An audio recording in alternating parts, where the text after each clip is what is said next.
Today marks 1475th day. Share lessons and learn and continue to learn with you. My hope these insights will inspire you, support your teams, help achieve a goal, and empower you to become the person that you want to become.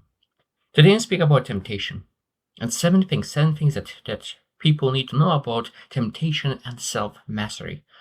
I think that we need to understand that temptation is a good thing. Temptation is a good thing when we're able to learn from it. Because not having temptations is not a virtue.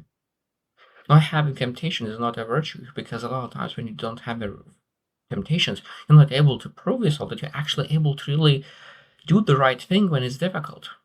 So sometimes temptation could show you who you truly are. So I will share seven things that we need to know about temptation. Number one, absence of temptation is not equal strength. Well, I said it that when we, if we want to really test ourselves, we need to really have ability to really to use that strength on something, and that means somebody's temptations. And I think that Jordan Peterson said that if you are weak and not hurting anybody is not a virtue. Having strength to hurt somebody, but choosing not to, choosing to protect, that's a virtue. So that means strength is when you're able to really say that, oh, there's a temptation and I'm willing to really stay away from it. That's a true strength. And I think that's one other thing temptation is when we really have a ability to comfort ourselves. So that means really choosing temptation is a comfort. So when your comfort shows up in your life, what do you choose? Do you still act with integrity or will choose the temptation? And that's a real part of the strength. And that's where we able to develop. But there are so many different temptations. And I think that when we're able to like, okay, what kind of temptations do I have? That's very important. And where I need to build my strengths. Number two is temptation that exposes your values.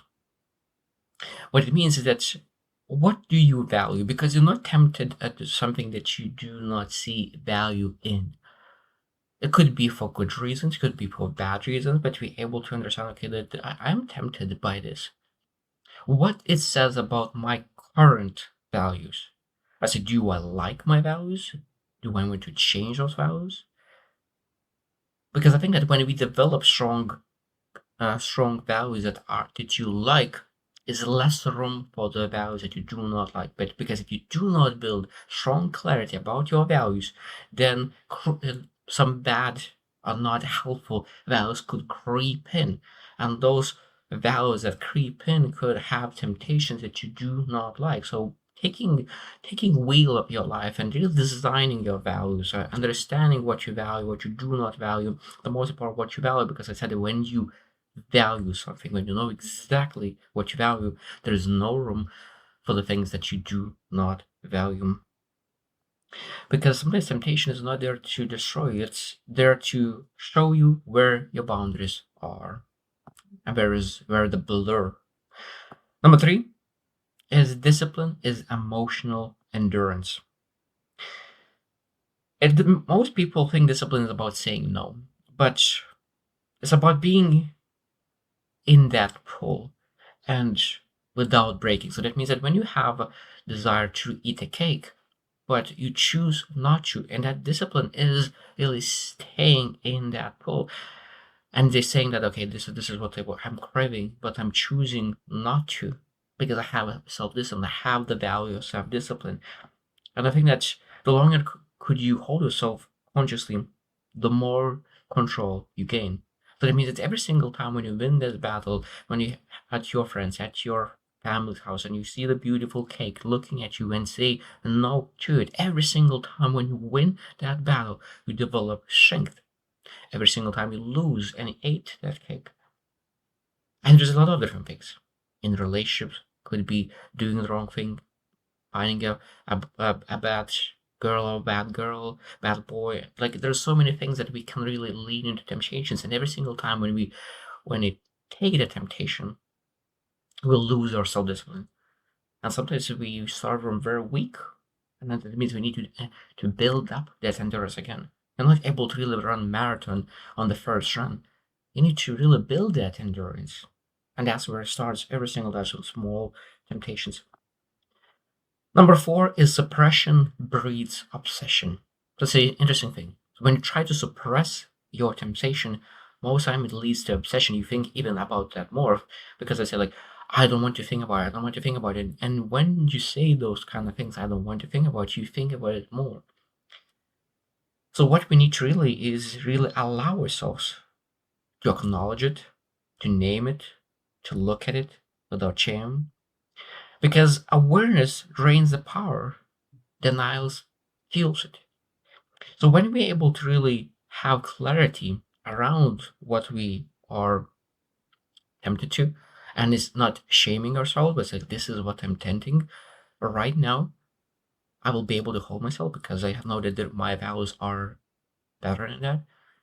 But rather than shaming ourselves or guilting ourselves or trying to deny it, accepting it and say, this is what I want right now, but I'm not doing it because that's who I am. Number five is every temptation hides a lesson. Every temptation hides a lesson. And one thing is that I think that we need to understand that there's always a deeper lesson underneath.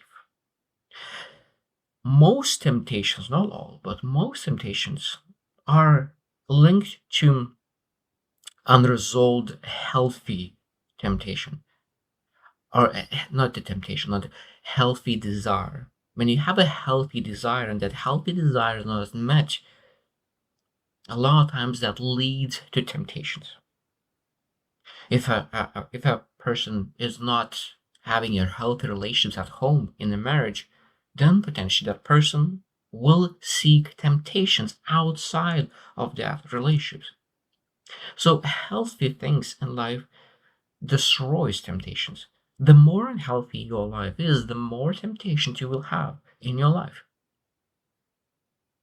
And that means that when you have temptations, again, this is a lesson. So like, where in my life I need to really fill a healthy desire. Because when I fill that healthy desire, temptations will dissipate. And I think that's such an important topic. Exactly so with when weight loss, temptation of eating cake. Maybe there is um, I'm not enough belief or not enough, and healthy desire is really investing in yourself. Or maybe relationships is, and you are people temptations of pornography. Maybe it's like, what do I need to do to really maybe fix my or improve my relations, or maybe find relations, maybe how what I could do to improve myself to find another person could really meet my needs. Again, this is where the every temptation has some kind of lesson in it. And we need to go deeper into that to transform ourselves. Number six, the environment isn't neutral. It's such an interesting thing. When you want to lose weight, don't go into shops and aisles where there is unhealthy food. Don't put yourself in environments that then you get tempted. You choose to put yourself in the harm hands by really choosing the environment that you put yourself in sometimes. And I think that we need to walk away on that mind as soon as possible. So being able to really understand, okay, what my environment is telling me to do, what my environment is pushing me towards. And being able to say, like, my environment is not healthy. My environment is leading to temptations. And my temptations are very, very strong. And my discipline is very weak. So I better, while my temptation is very strong and while my discipline is weak, I don't put and I walk away immediately when I feel that my environment is potentially creating extra temptations. Because we need to really limit those distractions and make sure that because willpower is finite. And we really need to design our environments to make sure that we do not need to use that willpower as often as could potentially break. And last one, number seven, is that mastery feels calm, not chaotic. But it means that when you really master yourself, you have more peace, you have more meaning. There is so many things that is grounded, present, mindful. That means temptations, when temptations are not operating in your mind, you're not thinking all the guilt, all the pressure. It just takes away all that pressure, and you are living like a calm water, still water. And I think that's very, very important to understand that mastery, true mastery is calmness. True mastery is presence. True mastery is groundedness. So when we didn't achieve the mastery yet, we will feel anxiety, we'll feel temptations, we'll feel all of things.